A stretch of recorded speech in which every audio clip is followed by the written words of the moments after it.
Guys, what's going on? Welcome back to another edition of Intuitive Angling.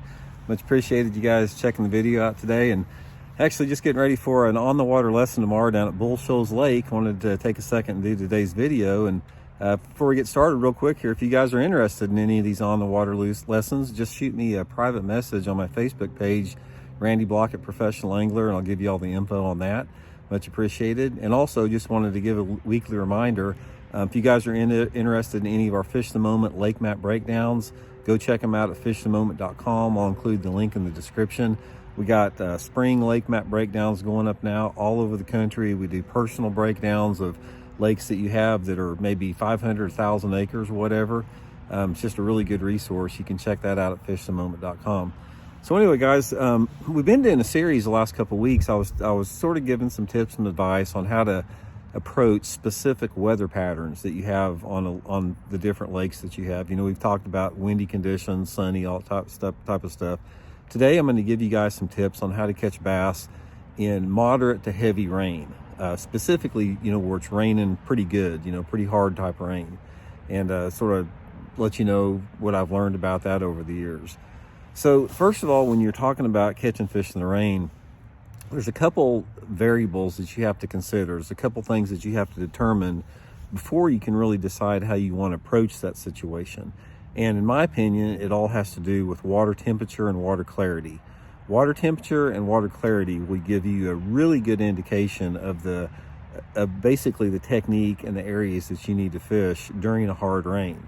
And there's some things that are pretty obvious about it, and then there's some things that are inobvious about how the fish react and how they bite.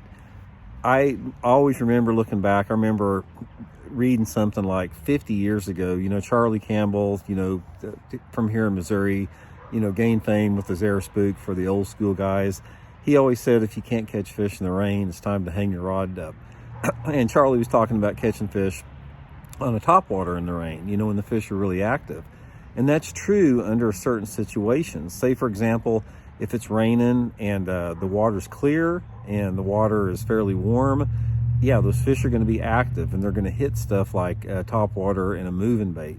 That's one of the things that you're going to find, guys, is like if it's a moderate to hard rain, excuse me, the clearer the water that you have and the warmer the water, the more you can fish those moving baits, like a big swim bait, a spinner bait, a chatter bait, a top water, that type of stuff. And you can take advantage of those low light conditions that the rain offers that make the fish really aggressive, especially if it's on a southerly airflow. That's sort of like what people equate as fish biting in the rain. Now, what happens as you, there's several things that happen, but as you lose your water temperature and your water clarity, that goes away. The activeness of a fish gradually goes away with the decrease of water visibility and the decrease of water temperature. So if you're talking about water temperatures in the, say, 60 to 80 degrees, in that range, yeah, rain is a good thing in those situations in a lot of different water clarities, even if it's dirty, if you got 2 to 3 foot visibility, if you have over 5 foot of visibility. Warm water and rain usually add up to an active bite if it's a south wind. Now, what happens if your water temperature drops, say down below the mid 50s, something like that, you know, 40 to 55 degrees, a lot of times that has a negative impact on the fish, especially if you lose your water clarity. Doesn't play that big of a role if you still have clear water, but if you lose your water visibility and you're down to like 12 inches of visibility and you're down to 50-degree water temperature with rain, sometimes that is not a good thing and it turns those fish off. So one of the big things you need to remember about rain, guys, is you need to always determine and take a very hard look at your water visibility and your water temperature based upon your approach. Now, there's something that really strange happens also in rain that a lot of people don't understand or don't realize. If you get a sustained rain that's hard, say it's one of those days out there where it's just, you know, you have occasional downpours, like it's just rains super hard for 30 minutes and then it just rains moderate, like a hard rain. If that rain is sustained over a long period of time, like for an entire day, those fish become inactive and they will actually get on the bottom and not chase. And that's one of the reasons why, if you're fishing like in a heavy thunderstorm, something like that, one of the best ways to catch them is flipping heavy cover. Those bass will tuck down tight into heavy cover on a hard rain, especially if you got some thunder with it. That's a big impact. That's another variable that goes along with heavy rain, is if you have lightning or little robin over there. It's the first robin of, if you guys can see him over there, it's the first robin of the year right there. But so another thing we're talking about is, when you're including hard rain, is if you have a combination of thunder and lightning with that rain, it will turn the bass off from a chasing mode. You can still catch them, but they simply tuck down to the bottom and don't chase baits quite as well. Yet you might catch them, on a crankbait or spinnerbait, but normally under those conditions, slowing down with the bottom bait is much better with that. So another thing that goes with that is, we're talking about the sustained rain. One of the best fishing situations you have is if you have, say it's, for example, it's not raining, it's cloudy, partly cloudy, and then you have some rain come in, and that rain only lasts for a couple hours.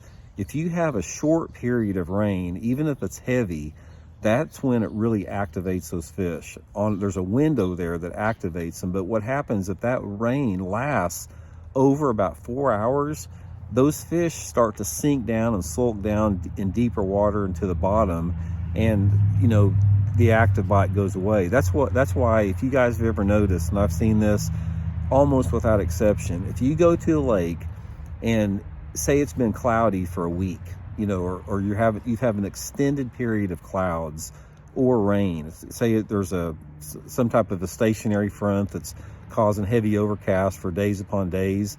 That turns the bass off. The bass do not react and chase under those low light conditions, even if it's rainy, as they do initially if it starts raining for just the first couple hours. So this is all stuff that I've learned over the years as far as the impact goes. So the overwhelming theme of this video, what I want to leave you guys with, is if you're in a hard rain, a medium to hard rain, and it's just started, or it's only lasting for a short period of time, fish those big aggressive moving baits, your big swim baits, your big spinner baits, your top waters, chatter baits, stuff like that really attracts those bigger aggressive fish. But if you're in a situation where it's been raining for a long time, the rain's sustained, you've got thunder and lightning with that rain, put a jig on, put a creature bait on, put a shaky head on, something like that, and start fishing the bottom, and you'll get a lot more bites into those situations. So it's all situational. Every situation with rain is different, because you have the variable again of the water clarity changes, you have the water visibility changes, you have the water temperature changes, you have the different aspects of the light intensity. Sometimes when it's raining, it's super dark out. Other times you got partly cloudy skies with some isolated thunderstorms moving in. Every situation is different, but that's sort of what I found overall. So anyway, guys, thanks for tuning in the video. Much appreciated. We're getting really close to 55,000 subscribers. We're about 100 people away right now. So let's help the channel get to 55,000 and hit that subscribe button if you haven't. We've got a big giveaway coming up at 55,000. So anyway, guys, thanks again. We'll talk later. See you.